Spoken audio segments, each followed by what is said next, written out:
What's going on, everyone? Trevor Hansen with the Wake Channel. Today we're out on the boat with Bo Wildman, professional wake surfer. Me and Bo were sitting here talking about 360s, man. 360s are something that everyone wants to learn, but there's a ton of stuff out on the internet about 360s, but not a whole lot about what you do before the 360. So Bo, what did we learn today? Today we're going to teach you how to do some floaters. I like to play around with them a lot, do front side, back side, airing off the wave with the floater. It's pretty much just come up on top of the wave, you pause, and then you come back down.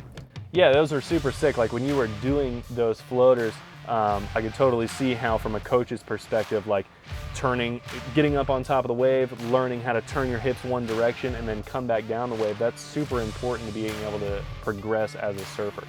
Yeah, for sure. Definitely with the floaters, once you're up there, you want to get back on your heels so you don't go over the side of the wave. So just up on your heels, come back down, just stay in control. Yeah, man, it looked super easy. It looked like something super fun to play with. I really liked the way that you were doing those shifties back and forth. Like I said, like it looked like when you go up and do those floaters and shifting backside, it looks like you're about to do a 360. So going from there to learning the 360, it seems like a very good building block. Yeah, the floaters are definitely a good trick to have.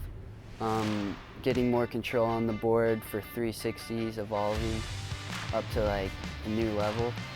I definitely like playing around with those. Yeah, man, that was awesome. Like those floaters look super fun. It's definitely something that I have not played around with, and I can't wait to go out and go for a surf and play around with those, because it just looks like something that you can take that floater and turn it into so many different things, and definitely something that will be fun for everyone to play with. So appreciate you coming out and showing us up. Thank you for having me. Yeah, man.